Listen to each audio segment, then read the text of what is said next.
kuri ino nshuro ndatabaza perezida wa repubulika watabaye abanyarwanda, bihereza iby'amategeko akaba ariho bigana bigakomeza. Ejo bundi ubanza wenda mwabivuze kare simbizi, nyiza kumva ko hari ibyo mwabanje kuganira, ariko maze iminsi nsoma ibintu biri mu makuru mu Rwanda, ndetse naje kubisoma nyine ko First Lady hari abantu yahuye nabo byose.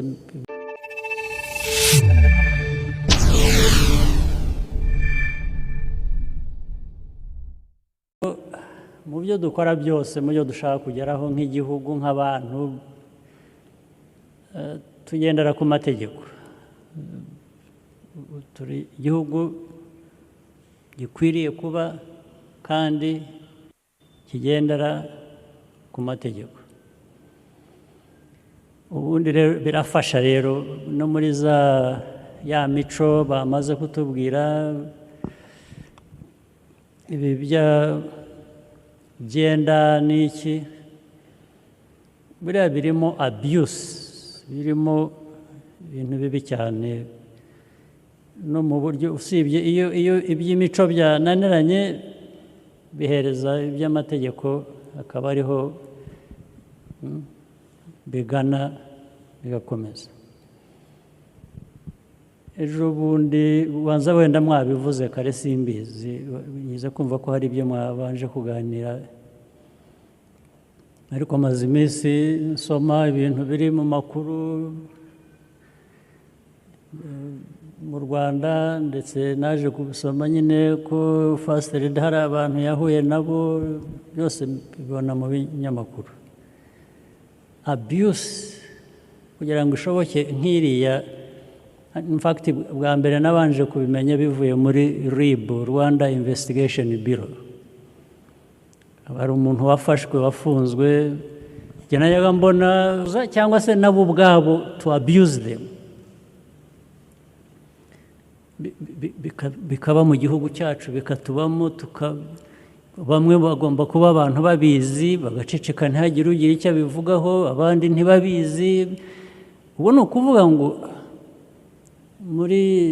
bahoze bavuga mu muryango wacu mugari, hari umuryango muto w'abantu bahura ari benshi bikaba umuryango munini w'igihugu. Ni ukuvuga ngo hari ukuntu turangaye, cyangwa se imico mibi twese yatwinjiyemo ku buryo ibintu nk'ibyo ntacyo biba bitubwiye, bishatse byaba. Umuntu akihangira umurimo, tubwira abantu kwihangira imirimo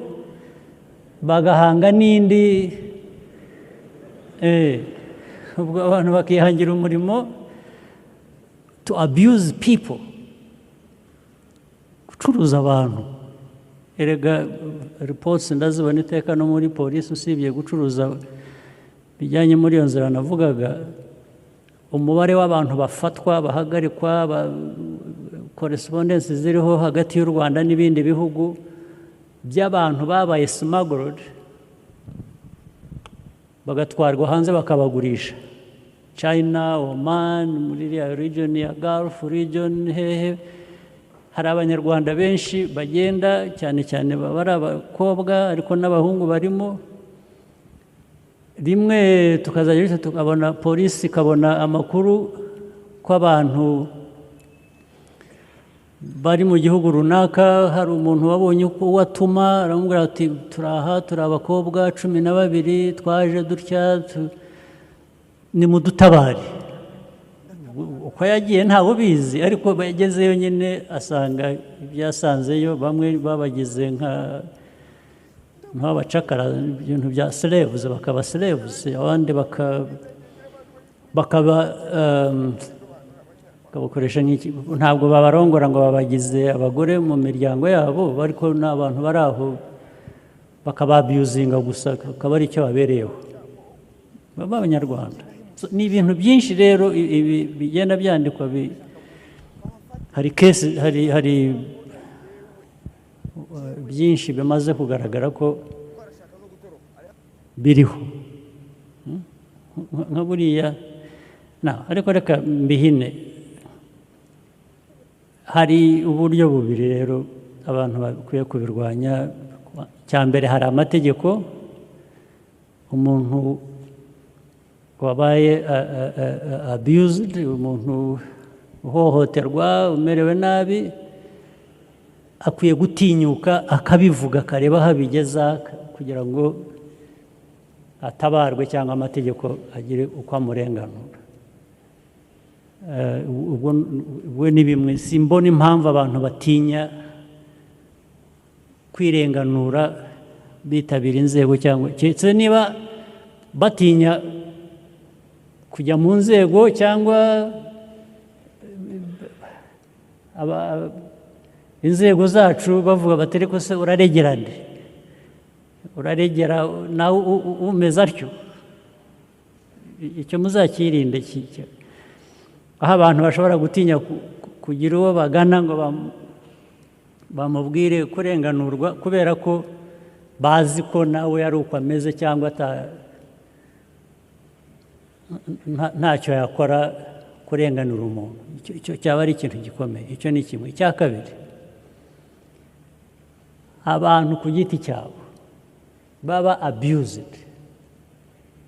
bahohoterwa hari guhohoterwa bimwe bifata abantu ku ngufu cyangwa bigira bite icyo ni kimwe ariko hari ibindi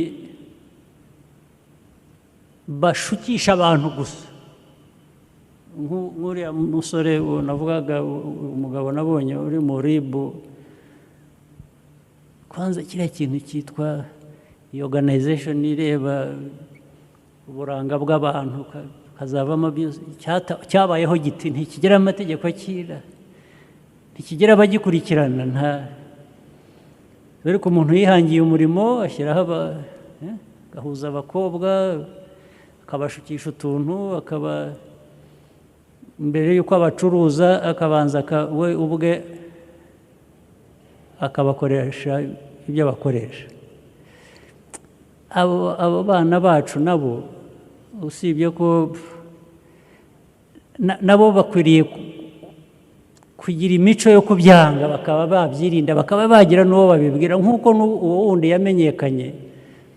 mu bantu 10 na bangahe bagiye baba abused havuyemo umuntu umwe waranga ariko ndetse yakwanga bakamureba igitsure bakamubwira ko bashobora kumuhana bakamwima ibyo yari akwiye kubabona ariko ibyo bijyanye no mu kazi no muri za minisiteri no muri institution zisanzwe zacu harimo n'iki kintu kiri aho kizamura abantu mu ntera kubera ko umuntu yabanje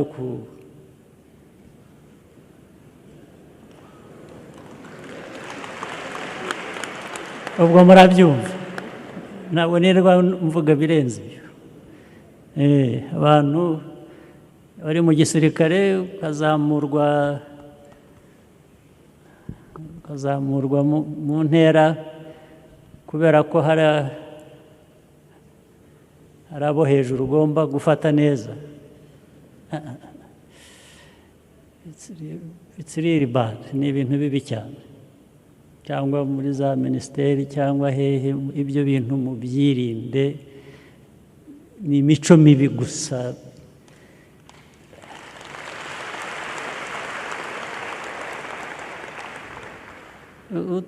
nucika leta ntikumenye ngo iguhane n'Imana izaguhana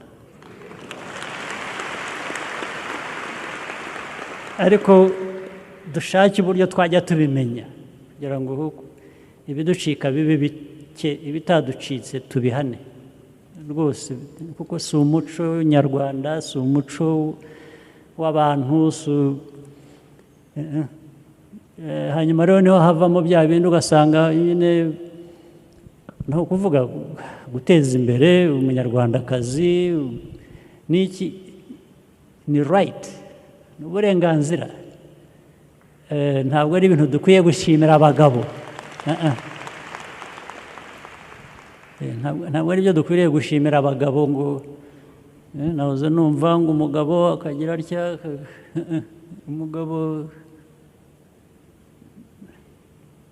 umugore doesn't owe you anything.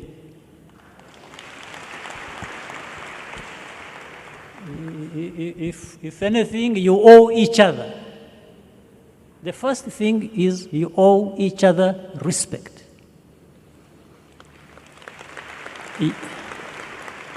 Yes, you owe each other this right.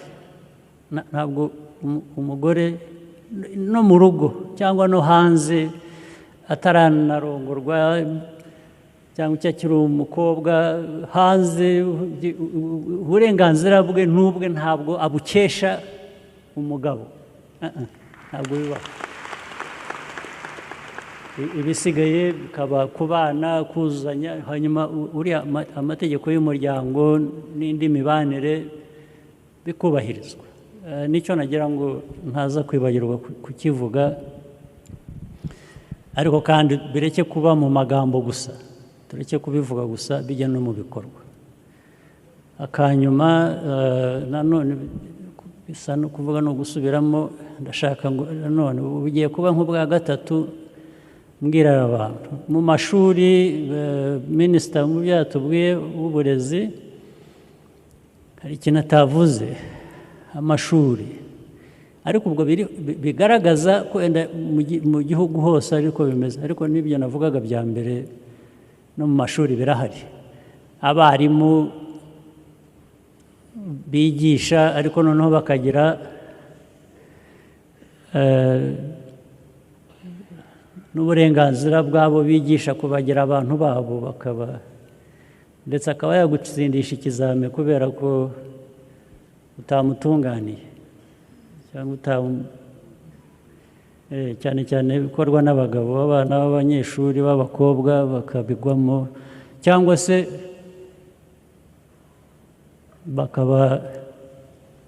bakagomba kwitanga kugira ngo bashobore, cyane cyane rero abatari n'abahanga ho hari ubwo babigura amanota, ariko ubwabyo ni bibi, kuko iyo ushyizeho iyo opportunity yo kuvuga ngo kubera ko wenda utakurikira neza kubera impamvu, ntabwo ari amakosa ya kamere y'umuntu, umwarimu akakwereka ko ashobora kubigushyirira ku murongo, ariko mubanza mukabana, ni bibi cyane rwose, dukwiye kubyamagana.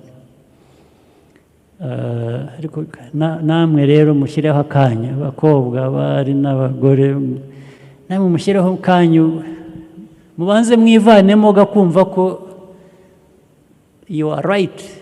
uburenganzira bwawe ubukesha umugabo, ubanze ubigabanye nabyo, kuko hari ababa victims z'imyumvire nayo itari myiza yabo. Byombi ni ukubirwanya rero impande zombi, ariko icyo nagira ngo ndangirizeho ni ukubasezeranya ko amategeko arahari, hari n'abayobozi babyumva ko atari ko bikwiye kugenda, babimenye bakurenganura, jya ugerageza rero uburyo wabimenyekanisha bijya hanze, abantu wo kuzira ko watinye udafite uwo wakwegera cyangwa wabwira ngo amategeko akurenganure. Ndagira ngo ndangirize aha mbifuriza ibihe byiza biri imbere, hanyuma wenda tugire amahirwe tuzongera duhure vuba, mugire amahoro.